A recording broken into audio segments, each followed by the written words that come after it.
والتعرف على آخر المستجدات الرياضية التي نضعها أمامكم أولا بأول. كالمعتاد نبدأ جولة هذا اليوم من أهم العناوين.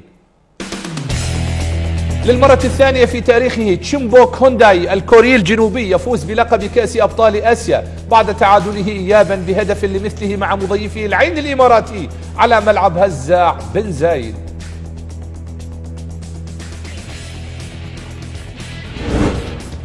محكمة كأس الدولية تنقذ قرارها السابق وتقرر إقامة مباراة العراق والسعودية ضمن إياب الدور الثاني من تصفيات كأس العالم 2018 في ملعب العاصمة السعودية الرياض. والشوط الثالث يناقش في حلقة اليوم تداعيات قرار محكمة كأس الدولية وتأثيره على مكان مباراة العراق والسعودية ضمن تصفيات كأس العالم 2018.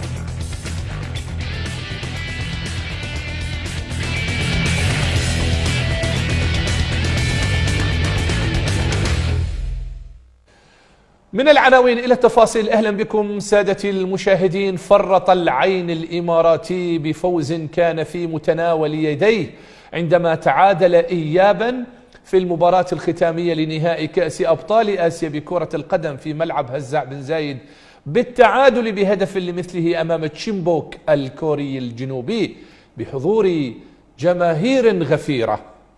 وتوج فريق تشيمبوك الكوري الجنوبي بطلا لدوري أبطال آسيا بعدما فرض التعادل بهدف على مضيفه العين الإماراتي على ملعب هزاع بن زايد في العاصمة الإماراتية أبو ظبي. كان الفريق الكوري قد فاز في مباراة الذهاب بهدفين لهدف ليتوج باللقب للمرة الثانية بعد فوزه بنسخة 2006 وبعد غياب دام 10 أعوام.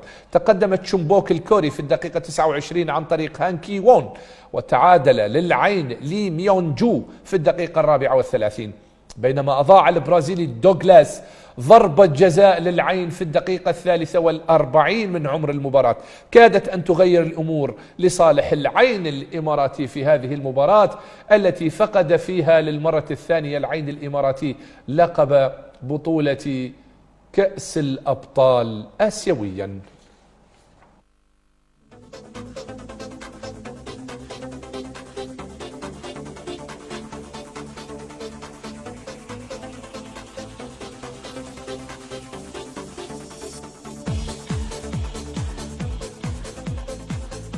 حظ أوفر للأشقاء العين الإماراتي للمرة الثانية يفرطون بلقب كأس الأبطال بعد أن ظفروا به عام 2003 ولكن هذه كرة القدم. نتمنى الموفقية والنجاح لجميع الأشقاء.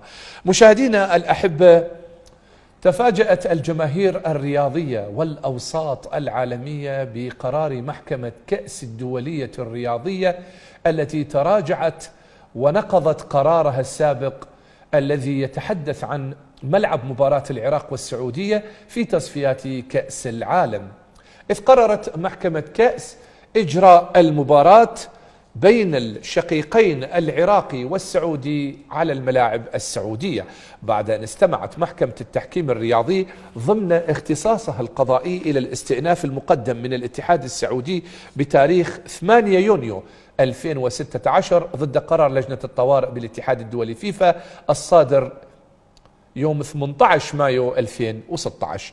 تقدم الاتحاد السعودي لكرة القدم باستئناف بتاريخ ضد قرار الصادر عن لجنة الطوارئ بالفيفا وتم تأييد هذا الاستئناف.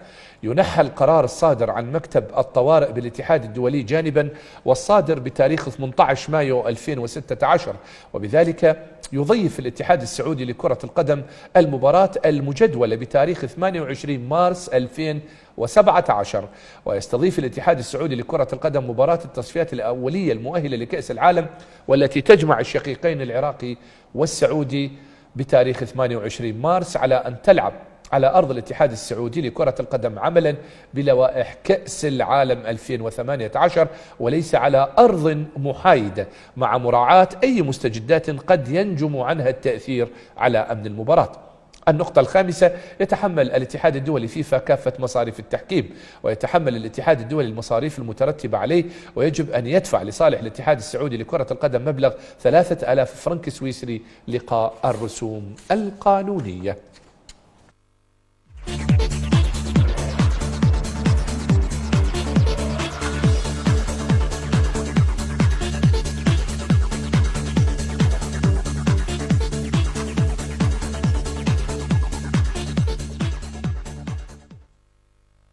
أكيد احنا راح نتحدث عن هذا الموضوع في الجزء الثاني من حلقة هذا اليوم، ولكن الآن دعونا نتحدث عن آخر المستجدات الرياضية. اتحاد الكرة العراقي تحدث عن لسان رئيسه عبد الخالق مسعود بأنه سيلجأ إلى المحكمة الفيدرالية لنقض هذا القرار الذي تفاجأ به حسب ما تحدث رئيس اتحاد الكرة عبد الخالق مسعود في اتصال للشوط الثالث.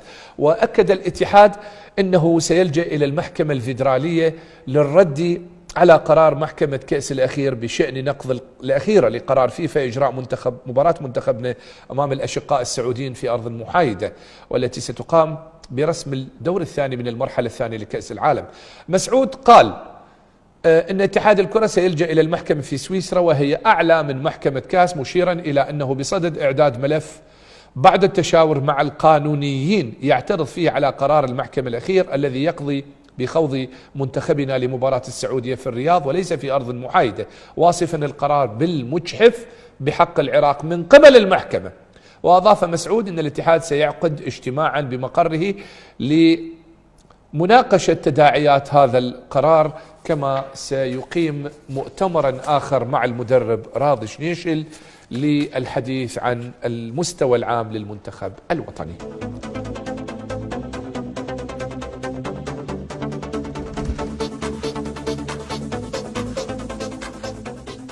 احنا راح نتحدث عن هذه القضية بفقرات البرنامج، ولكن بالجزء الآخر مع ضيفنا الكريم اللي راح ينضم معنا بعد قليل. ولكن الآن نتحدث عن نتائج مباريات دوري النخبة أو دوري الكرة الممتاز اللي وصل إلى الدور الثامن من المرحلة الأولى بكرة القدم، والذي فاز فيه نادي الميناء على زاخو ب3 أهداف مقابل هدف واحد، بينما تعادلت جوية مع بغداد بهدف لمثله ضمن مباراة الدور الثامن من المرحلة الأولى. وتمكن نفط الجنوب من الفوز على نظيره كربلاء بهدفين لهدف، فيما تعادل ناديا النجف والكهرباء بهدفين لكل منهما، وتعادل الكرخ مع الحسين بهدف لمثله، بينما حقق النفط فوزا كبيرا على السماوة ب3 أهداف دون رد. وخطف فريق الشرطة 3 نقاط في غاية الأهمية من خصمه العنيد الحدود عندما تغلب عليه في ملعب الشعب ب3 أهداف لهدفين، بينما تعادل الطلبة على ملعب الشعب مع فريق أربيل سلبيا. وتمكن نفط ميسان من الفوز ب4 أهداف لهدفين على فريق البحري.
إذن كل الموفقية للفرق اللي فازت، وحظ أوفر للفرق اللي ما حققت نتيجة. الدوري طويل، وإن شاء الله الموفقية والنجاح للجميع. مشاهدينا الأحبة، شهدت مباريات دورينا حالة بصراحة ولدت الكثير من ردة الفعل عند الجمهور الرياضي العزيز، لا سيما ضمن مباراة نفط الوسط وفريق الزوراء حامل اللقب. الحالة كانت هي ردة فعل نوعا ما عنيفة من كابتن المنتخب الخلوق الكابتن علاء عبد الزهرة، اللاعب الذي عرفناه بخلقه بأدبه بأدائه. ردة الفعل هذه بصراحة ولدت بعض الأمور. الكابتن علاء عبد الزهرة بشر، والبشر يتعرض إلى ضغوطات، إلى حالة نفسية. الرجل فور انتهاء الحالة وحصوله على الكارت الأحمر وطرده من المباراة تحدث للكثيرين وقال: أنا أعتذر، ما كنت أتمنى أن توصل هذه الأمور، لكن الشوط الثالث مثل ما عودكم أن يكون دائما في قلب الحدث، وحتى ننهي هذه القضية وهذه ردة الفعل اللي إحنا بصراحة مستغربين أن تصدر من رجل مثل علاء عبد الزهرة، اللي يحمل كثير من الخلق والهدوء، وتشرف بحمل شارة كابتن المنتخب الوطني. للجمهور الكريم، وبرغم سوء حالته الصحية اللي نتمنى له الصحة والعافية، ينضم معي في اتصال هاتفي من العاصمة الحبيبة بغداد وعلى الهواء مباشرة نجم الزوراء كابتن منتخبنا الوطني الكابتن علاء عبد الزهرة. كابتن علاء، مرحبا بك ضيفا كريما في الشوط الثالث عبر الشرقية نيوز. السلام عليكم استاذ محمد. عليكم السلام، الحمد لله على سلامتك اول شيء كابتن علاء. الله يسلمك حبيبي. نتمنى لك الصحة والسلامة. علاء، يعني بصراحة اقول لك اياها بحبنا وبتقديرنا لك، احنا زعلانين لانه علاء عبد الزهرة عرفناك خلوقا هادئا لاعبا، وبالتالي ما كنا نتمنى ان يصدر، رغم انه انت بشر والبشر ما معصوم من الغلط وحشاك من الغلط، لكن الحقيقة الجمهور الرياضي مستمع او يريد ان يستمع الى علاء عبد الزهرة عبر الشوط الثالث. تفضل ما تود ان تتحدث عنه. بسم الله الرحمن الرحيم. بالبداية يعني تحياتي لك استاذ محمد ولا جميع مشاهدين قناة الشرقية. يعني الصراحة اللي صار كنت ما اتمنى انه يصير، يعني يمكن الكل يعرفني يعني بحياتي ما صار عندي هذه الحالة. نعم. انه داخل الملعب يصير عندي شد مع اي لاعب، مرات انه يصير بعض الاحتكاكات، بس هذه حال يعني بكرة القدم شيء طبيعي. نعم. لكن لا توصل الى هذه المرحلة، يعني ما صار عندي سواء كنت بالاحتراف او في داخل العراق. نعم. بس يمكن الكل شاف فريق الزوراء يعني هاي الفترة نمر بنتائج ايجابية غير جيدة، وانا الصراحة كنت يعني قبل المباراة كنت عندي اصابة، يعني ما قدرت العب في الشوط الاول. نعم. وحتى كنت مريض بانفلونزا، فبديت انه العب الخاطر الله يسلمك خاطر جماهير الزوراء صراحة والكادر التدريبي. قلت العب لي فد نص ساعة حتى بكي اعين الفريق. صراحة يعني نزلت شوية مثل ما نقول متحمس اكثر من اللازم. صارت يعني حالة احتكاك مع اللاعب علاء الشبلي. يمكن كل اللي شاف انه ورا الاحتكاك انا عفت الكرة ويعني ورحت، يعني لان احتكاك طبيعي بكرة القدم يصير. نعم. نعم. بس هو يعني تعرض لي بالدفع ويا شتم.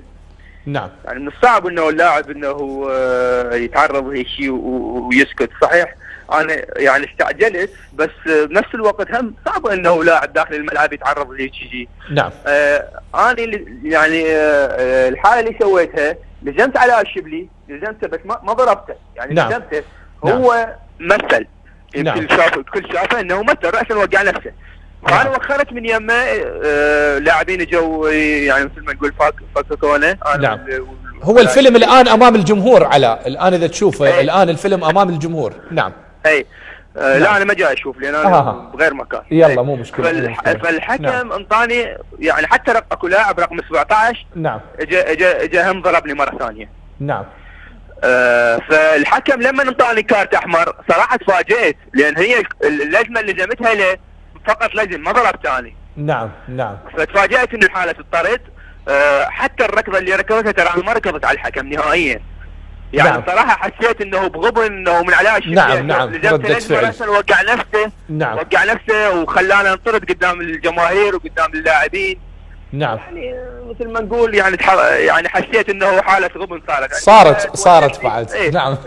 تولدت هذا ردة الفعل. نعم. وانا بالنسبة لي كل هذا نعم. اللي قلته، بس انا اقول انه انا غلطان والمفروض ما اتصرف فيكي، واعتذر الى كل الجماهير العراقية، واعتذر الى جماهير نادي نفط الجنوب والكادر التدريبي. نعم. واعتذر الى جماهير نادي الزوراء وكل اللاعبين اللي كانوا موجودين وحتى الحكام اللي موجودين. نعم. يعني اتمنى انه يقبلون اعتذاري، وان شاء الله هاي ابدا ما راح تتكرر، لان صراحه اني تندمت كثير على هذه الحاله. كابتن احنا سعداء باعتذارك، والاعتذار من شيم الرجوله والشجاعه. وكابتن علاء بصراحه ارجع واقول والله في داخلنا غصه، لانه حضرتك تمتاز بتاريخ كبير على مستوى المنتخب، على مستوى الأندية اللي مثلته، وحتى على مستوى الاحتراف. كنت خير ممثل لجميع الأندية اللي لعبت معاها. إذا عندك كلمة تحب توجهها عبر الشوط الثالث كابتن علاء، وأتمنى لك الصحة والسلامة، وإن شاء الله هذا الاعتذار ينهي الموضوع، وكافي للبعض على الفيسبوك، لأنه يعني هاي القضية بصراحة نريد ننهيها وخلص. يعني تفضل كابتن علاء. والله استاذ محمد، انا بالنسبه لي يعني لما يقولوا لي الفيسبوك صراحه مع احتراماتي لكل الموجودين والشخصيات المحترمه اللي تكتب بالفيسبوك، بس انا مو من المتابعين الفيسبوك يعني. نعم. يعني كل شيء اللي يطلع بالفيسبوك ابدا بعيد عنه، لان اعرف انه اكو شغلات، اكو هجمات على المنتخب الوطني، واكو هجمات على لاعبين المنتخب الوطني. نعم. وبقصد، اقدر اقول لك اياها بقصد يعني. نعم نعم. لان كمنتخب وطني، هسه احنا طلعنا من شغلتنا، الشغله نادي الزوراء كمنتخب نعم. وطني، المستوى الفني، وانت رياضي وتعرف المستوى نعم. الفني اللي قدم المنتخب الوطني في 3 مباريات مع اليابان والسعوديه وتايلاند، يعني يبث شعور للجماهير العراقيه بالاطمئنان. صح النتائج ما جت اللي نريده، بس نعم. مرات توفيق ما صار عندنا، الحكم مباراة اليابان ومباراة السعودية ظلمنا نعم. يعني بس المفروض انه الكل يوقف مع المنتخب الوطني. اكيد. مو هاي الهجمات اللي مستهدفة، يعني مبينة انه مستهدفة من قبل هواي شخصيات. نعم نعم نعم. اتمنى دعمكم انتم، دعم الجماهير، دعم الاعلام. اكو اعلاميين كلماتهم مسموعه، ومن حضرتك انت ومن كل الموجودين. الله يحفظك. نتمنى دعمكم للمنتخب الوطني، لان اعتقد القادم راح يكون افضل ان شاء الله باذن الله تعالى. كابتن علاء شكرا لتواجدك معي، اتمنى لك الصحه والسلامه. اكيد احنا داعمين المنتخب منتخبنا، الفريق فريقنا، اللاعبين ولدنا. اذا كان هناك اختلاف مع المدرب فالاختلاف على الاداء الفني وليس اختلاف مع شخص الكريم. احنا الان كبرنامج وكقناة أكيد نناقش الأداء الفني، أما معاذ الله بعيدين كل البعد عن التسقيط، بعيدين كل البعد عن الاستهداف الشخصي، لأن الاستهداف الشخصي مو ديدنه ولا ثوبنا، وبالتالي نحن حريصين كل الحرص على أن يظهر منتخبنا بالصورة اللي تلبي طموحات الجماهير العراقية. شكرا علاء عبد الزهرة، النجم الخلوق، كابتن منتخبنا الوطني، لاعب نادي الزوراء. وأتمنى من الجميع الأخوة أنه الموضوع لهنا وانتهى. اللاعب انطرد واعتذر للشوط الثالث للجمهور العراقي على ما بدر، وبالتالي الموضوع لهنا وانتهى. مشاهدينا الأحبة، للحديث عن المحور الثاني في حلقة هذا اليوم، وهي تداعيات ما بعد قرار محكمة كأس الدولية، والذي فاجأنا بصراحة بعد أن اطمأن الجميع أنه الأمور سارت لصالح العراق والاتحاد العراقي بإجراء المباراة مع الأشقاء السعوديين في ملعب محايد. لكن القرار اللي تفاجئنا به أول من أمس،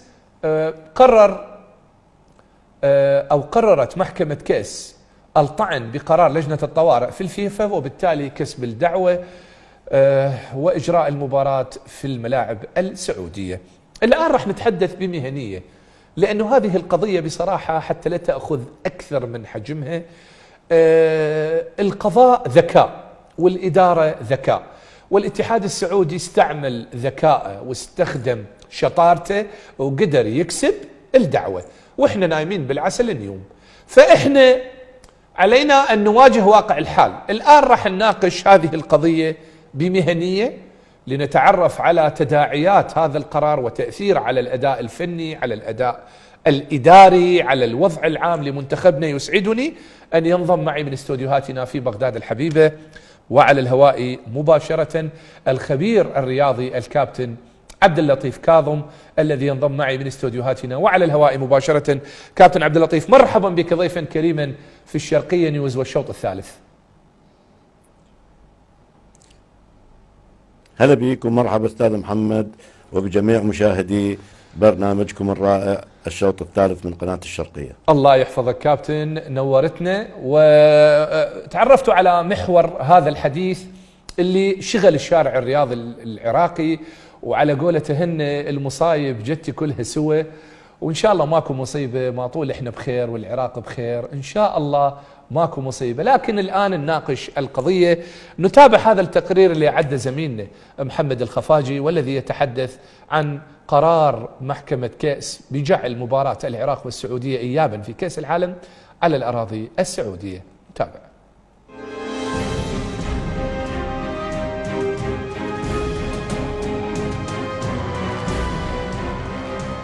مرة أخرى يسقط الاتحاد العراقي في فخ القانون ودهاليزه بعد أن كسب الأشقاء السعوديين قرار محكمة كأس القاضي بإقامة مباراة منتخبنا الوطني مع نظيره السعودي على ملعب الأخير، عقب إقرار لجنة الطوارئ في الاتحاد الدولي إقامة المباراة في ملعب محايد.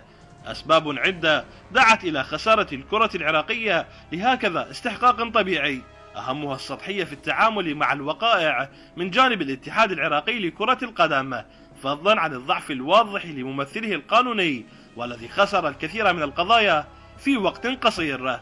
ولو تمعنا في حيثيات القضية جيدا ربما نجد أن اختيار الأراضي الإيرانية قرار فيه من الخطأ الشيء الكثير رغم الجوانب الإيجابية التي يحملها في طياته. فلو كان في مخيلة اتحاد الكرة ما يحدث الآن لجب الغيبة عن نفسه ولجأ إلى بلدان مجاورة أخرى. ضعف الاحترافية والفشل الإداري الذي يغلف عمل اتحاد الكرة أدى إلى كسب السعوديين قضية كانوا فيها الطرف الأضعف قياسا بما كسبه الجانب العراقي من تأييد الاتحاد الدولي لكرة القدم. بعد كل الوعود والتطمينات سواء من الاتحاد العراقي لكرة القدم أو من لجنة الطوارئ في الفيفا، جاءت رياح بما لا تشتهي الكرة العراقية بإقامة مباراة منتخبنا الوطني مع نظيره السعودي على ملعب الأخير، بعدما كانت التوقعات تشير إلى إقامتها في ملعب محايد إسوة بمباراة الذهاب. من بغداد الشوط الثالث، محمد الخفاجي. شكرا محمد على هذا التقرير. أعود إلى الخبير الرياضي الأستاذ عبد اللطيف المتواجد معي. أستاذ عبد اللطيف، بصراحة الأشقاء السعوديين استخدموا كل ذكائهم واستخدموا الشطارة، وبالتالي كسبوا القضية بعد أن اطمأن الجميع، وحسب ما تفضلوا به أعضاء الاتحاد وتحدثوا وقالوا أن القضية في مصلحتنا وانتهى الموضوع والقرار لا رجع فيه. تفاجئنا الآن. كيف تنظر أستاذ عبد اللطيف إلى ما جرى؟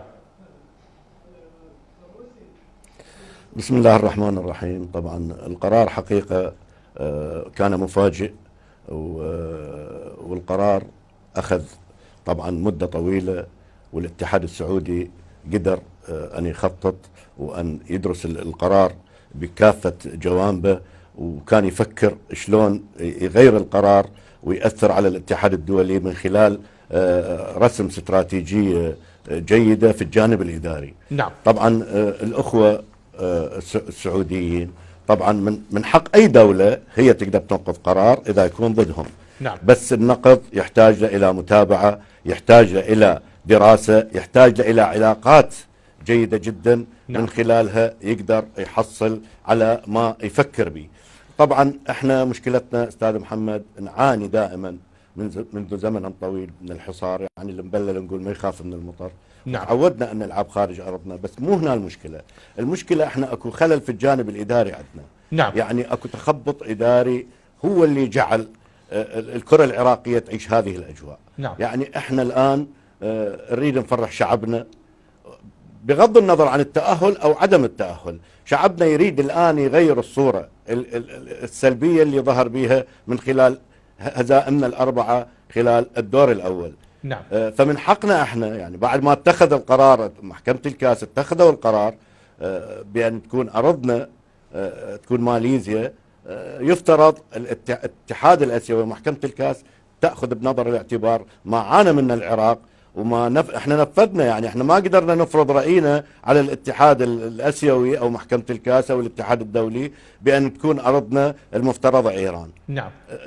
التزمنا بقرار الاتحاد الآسيوي والاتحاد الدولي بأن تكون الأرض المفترضة أن الجديدة هي تكون ماليزيا. بالمقابل الجانب السعودي طبعا هي من 4 شهور 5 شهور تقريبا هاي الشغلة. نعم. بس بدأوا هم يتحركون من خلال هذا الوقت، وقت واسع، لأن مباراتنا خلال الشهر الثالث على ما أعتقد تكون من السنة الجديدة. نعم. فقدروا يحققون ما يفكرون به أولا، ويحاولون، لأن الآن هم عانوا وأكدوا أكثر من خلال هزيمتهم الأخيرة طبعا، لأن أمام اليابان المباراة في أرضهم راح تعطيهم دافع أكثر، ومن خلال ملعبهم، لأن تدري ملعبهم وجماهيرهم الواسعة يمكن يقول لك احنا نريد الخطأ اللي تعرضنا به والهزيمة اللي تعرضنا لها في المباراة الماضية. أستاذ عبد اللطيف، نريد نحاول نحصل 3 نقاط حتى نبقى من فرق الصدارة. احنا بصراحة حضرتك الآن استطردت وقلت انه احنا عندنا او نعاني من خلل في الجوانب الإدارية، وبالتالي يمكن الآن الشارع حمل اتحاد الكرة ضعف الجانب الإداري، وبالتالي خلينا نقول بالمصطلح العراقي المي مشى من جوانا واحنا ما ندري. الناس الأشقاء السعوديين اشتغلوا صح، جندوا الإعلام، جندوا الخبرات الإدارية، جندوا كل شيء في سبيل أن ينقضون القرار، وبالتالي حققوا المأرب اللي يبحثون عنه، وهو طموح مشروع. لكن احنا للأسف الشديد مثل ما تفضلت حضرتك وقلت انه احنا عندنا مكامن خلل. طيب نقدر نعرف وين الخلل اللي صار؟ هل هو بالمشاور القانوني؟ هل هو بضعف الحجة اللي قدمها العراق؟ وين الأمور أستاذ لطيف؟ عفوا أستاذ محمد، طبعا هو الخلل من خلال التخبط الإداري. نعم. التخبط الإداري يعني عدم الالتزام في جدولة كل الموضوعات المطروحة لخدمة الكرة العراقية. نعم. يعني اتحاد كرة القدم هو المسؤول الأول والأخير عن شؤون الكرة بالعراق. نعم. عليه واجبات كثيرة، منها إدارة اللعبة بالشكل الصح، إدارة الدوري بالشكل الصح، الانضباطية العالية بالشكل الصح، الابتعاد عن التقاطعات والتجاذبات بالشكل الصح. كل هذه العوامل طبعا مؤثرة على كاريزمة الإدارة، إدارة الاتحاد. نعم. دائما احنا نقول رئيس الاتحاد، قوة الاتحاد هي من رئيس الاتحاد، مع احترامنا للشخوص. احنا اتحادنا الآن ضعيف، لأن فن الإدارة 90% من الأخوة الموجودين العاملين في إدارة الاتحاد 90% منهم فن الإدارة ما يعرفوه للأسف. حقيقة. مشتغل أمين سر، مشتغل بنادي، هذا ما يكفي، يحتاج إلى تخطيط، يحتاج إلى المشاركة في دورات مهمة، كيفية التعامل، فن الإبداع بالإدارة. احنا تعرضنا في مناسبات قادمة أستاذ محمد للكثير من الأخطاء اللي دفعنا ثمنها نتيجة سوء التخطيط الإداري. نعم. يعني الجانب الإداري هو الحلقة الأقوى في منظومة اتحاد كرة القدم العراقية. نعم. إذا الاتحاد قوي أو ما معناه فرقك وكل أنديتك ودوريتك تكون قوية. أما إذا أكو لا تخبط وتجاذبات وتقاطعات وهذا إلي وذاك ذا، لا، احنا بهالحالة راح نبقى نغرد خارج السرب حقيقة، وراح نبقى نعاني ما نعاني. طيب. وأكثر الفرق العربية الآن احنا نعم. الآن نعاني نتيجة للنتائج، نتيجة للاستعدادات للبطولة كأس العالم، ما هو استعداد بالمستوى المطلوب. نعم. واللي تطمح إلى الجماهير العراقية. احنا اللي نفكر به دائما أن كيف نعيد الصورة المشرقة للكرة العراقية. طيب. من خلال منتخباتنا ابتداء من المدارس الكروية إلى المنتخب الوطني الأول. بس لحد الآن احنا ما عندنا نفس إداري جيد. طيب. يقود منظومة كرة القدم عندنا. أستاذ عبد اللطيف، يعني هو أنا عندي سؤالين، واحد راح أسأله لحضرتك وأنتظر ردك الآن، والثاني أنتظر بعد التصريحات اللي أجراها زميلنا محمد الخفاجي وردة الفعل اللي ما بعد ما فوجئنا بهذا القرار. أستاذ عبد اللطيف، الاتحاد قال سألجأ إلى المحكمة الفيدرالية وسأقدم الطعن. تعتقد الآن إحنا نمتلك الحجج اللي تخلينا الآن ننقض هذا القرار اللي صدر من محكمة كاس، والمحكمة الفيدرالية قادرة على أن تطعن بقرار محكمة كاس؟ وما هي الحجج التي سنقدمها إلى المحكمة الفيدرالية إن أردنا كسب القضية مرة أخرى إلى العراق؟ عفوا أستاذ محمد، طبعا احنا اكو لجنة الآن مشكلة تذهب السويسرا لرفع الحظر الكروي. نعم. يا ريت تشكل لجنة أخرى تنسق مع هذه اللجنة ويلتقون ويجتمعون ويتخذون قرارات، لأن احنا ما طلبوه الاتحاد الآسيوي من خلال تغيير أرضنا المفترضة غيرنا مكاننا. هاي حجة. وبنفس الوقت الكوادر الرياضية الأكاديمية المهمة اللي احنا نحتاجها تكون في في الوسط الرياضي وفي إدارة الاتحاد. الآن هذا دورها، يعني الاتحاد العراقي الآن يفترض أن يتحرك تحرك سريع وينسق مع الكوادر الإدارية. يعني عندنا كوادر إدارية وأكاديمية وخبراء، نقدر نشكل لجنة ونقدر نجتمع نشكل ورشة سريعة الآن ونتخذ قرارات حتى نذهب بها المحكمة الكاس، ونقدر ممكن تكون حجج. ايش نعتمد على شنو؟ ايش نعتمد على شنو؟ مثل ما الأخوة السعوديون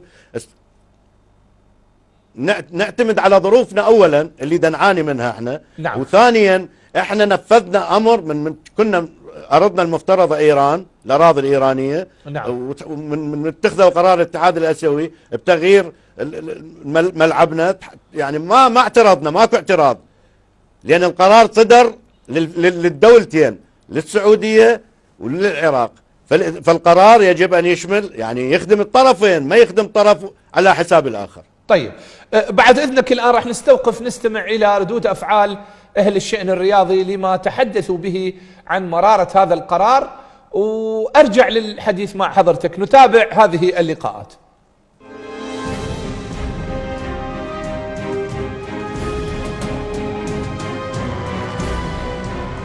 كان المفروض من يعني اتحاد الكرة ورئيس اتحاد الكرة أن يكون متابع بشكل جدي لمثل هكذا قضية، لأنها قضية تمس أولا أنه القرار يمس الحالة النفسية والمعنوية للجماهير الرياضية العراقية.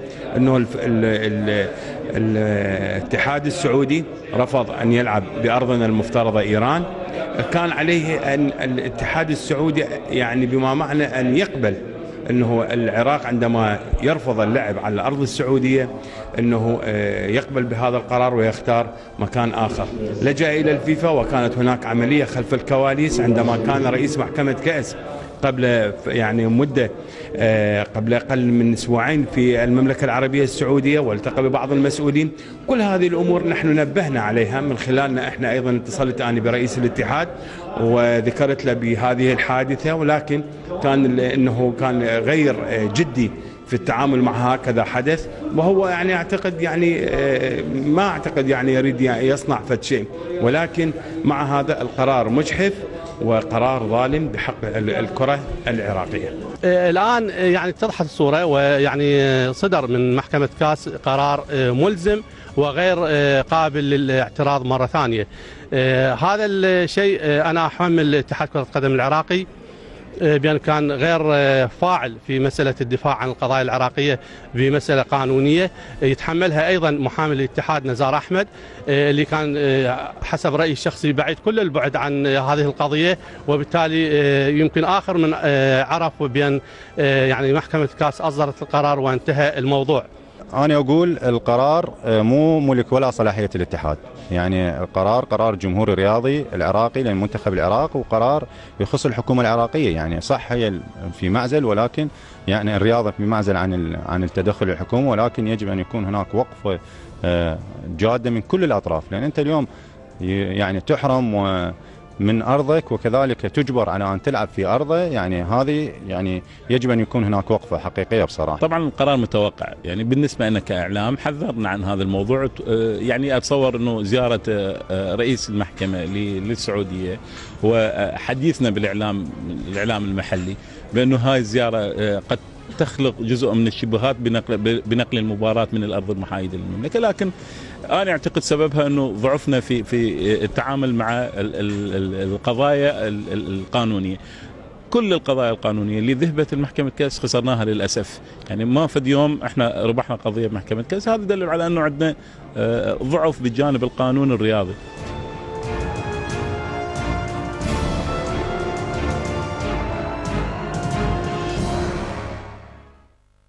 شكرا لكل المتحدثين. الكل أجمعوا على أنه إحنا كاتحاد نتحمل المسؤولية، إحنا عندنا ضعف، وبالتالي الأشقاء السعوديين استخدموا كل الذكاء وبالتالي كسبوا القضية. الآن قضيتنا واقع حال، يعني العلة بينا إحنا، لازم نناقش هذه القضية. أعود إلى ضيفي الأستاذ الخبير الرياضي الكابتن عبد اللطيف. أستاذ عبد اللطيف، الآن واقع الحال أصبح علينا أنه نلعب في الأراضي السعودية، وبالتالي المنتخب العراقي ليس بالغريب على اللعب في الأراضي السعودية الشقيقة، وعندنا إنجازات كثيرة يمكن على الملاعب السعودية. لكن الآن كيف سيتم تناول هذا الموضوع أو تقبله من الناحية الفنية بالنسبة للاعبين والمنتخب؟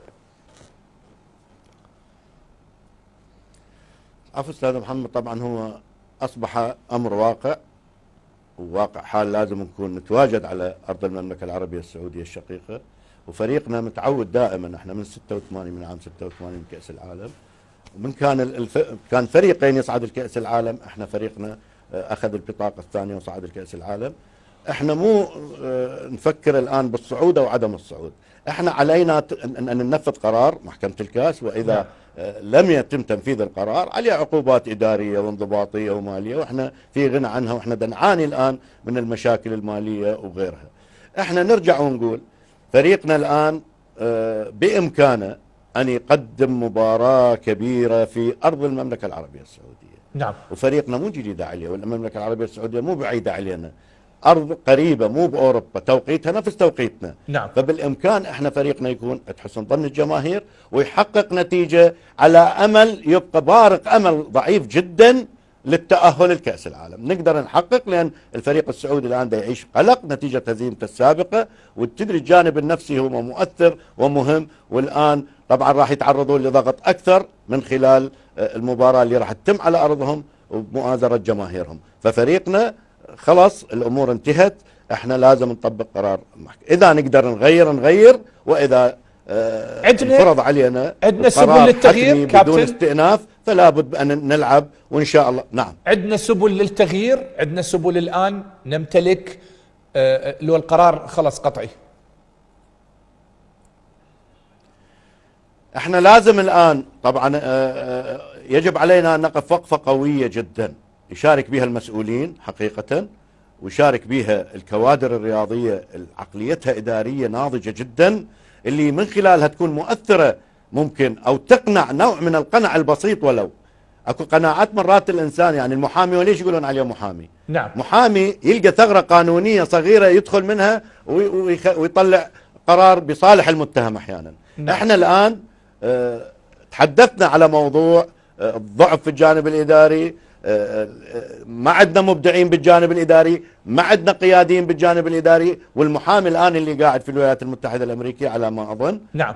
يجب أن يكون ينسق أكثر مع اللجنة اللي راح تشكل للذهاب للاتحاد الآسيوي. احنا قلنا تروح للاتحاد الدولي بخصوص رفع الحظر، فخلنا نستخدم ورقة جديدة. نعم. وتكون لجنة جديدة حتى نقدر نسبعهم ما نريد احنا، وما نريد تكون مباراتنا تكون بالسعودية او غير السعودية. احتمال الاتحاد الاسيوي نقنع في جانب بسيط ويمكن يغير قراره، واذا ما تغير القرار فاحنا ما في اليد حيلة، نضطر نكون نلعب فريقنا ان شاء الله يكون اجد صعوبة. أنا أشكرك. هو صعوبة كل شيء صعب. نعم. بس احنا العراقيين استاذ محمد نعم. ان شاء الله نكون بعيدين عن التعقيدات وبعيد عن الصعوبة. احنا دنعاني، واحنا كجماهير دنعاني. نعم. كمعنيين دنعاني، والله يعين المسؤولين على الكرة العراقية. احنا نتمنى من اخواننا باتحاد كرة القدم العراقي ان اجتماعاتهم يعني تاخذ وقت الان، ومن هاللحظات يعني يفترض من اول امس من صدر القرار لازم تصير اجتماعات ان شاء الله استاذ عبد اللطيف. ان شاء الله. من اللي ياثر على الاتحاد الاسيوي مثل ما الاخوه الاشقاء السعوديين اثروا على الاتحاد الاسيوي، احنا بامكاننا نيش، احنا عندنا كفاءات ما شاء الله، عندنا دكتور جمال صالح، عندنا دكتور شامل كامل، عندنا كفاءات موجوده، عندنا نعم. اكاديميين بالامكان يكونون باللجنه المشكله. شكرا استاذ عبد اللطيف، شكرا جزيلا. ان شاء الله يتغير القرار ان شاء الله. شكرا جزيلا استاذ عبد اللطيف كاظم الخبير الرياضي. قبل ما انهي البرنامج حتى نكون منطقيين وواقعيين، هذا واقع حالنا، هذا اتحادنا، وهذا الضعف اللي موجود. يا جماعه لا تزعلون من عندنا، كنا نحترمكم وتربطنا بيكم علاقة طيبة، بس يا اخواني يا اتحاد الكرة انتم ضعيفين في هذا الموضوع، وخصوصا جانب العلاقات العامة، وهذا ما حذرناه. الاخوة السعوديين شطروا واستخدموا فنون الادارة واستخدموا كل الوسائل ونجحوا. احنا للاسف الشديد نعاني مشاكل بالاتحاد، ومشاكل بالتقاطعات الإعلامية، ومشاكل على المستوى العام، وبالتالي عندنا تخبط. هذا التخبط يجب أن يوحدنا. الآن هاي القضية لازم إحنا نتوحد حتى تكون قضيتنا وحدة وقرارنا واحد، ومصلحة العراق والمنتخب العراقي فوق كل شيء. فخلي ننطي الموضوع، هذا واقع الحال، ورحم الله امرئ عرف قدر نفسه. مشاهدينا الأحبة، حلقتنا لهذا اليوم انتهت، لكن عندنا الكثير من القضايا الرياضية تتابعوها أولا بأول عبر الشوط الثالث من الشرقية نيوز. أحلى تحية من زملائي العاملين في القسم الرياضي في استوديو البث في الكنترول، وزملائي مراسلي البرنامج، ومن خلفهم المبدع مخرج البرنامج علي باقر، ومني أنا محدثكم محمد إبراهيم الناصر. يوم غد حلقة جديدة بإذن الله تعالى. حتى يوم الغد أقول لكم في الله.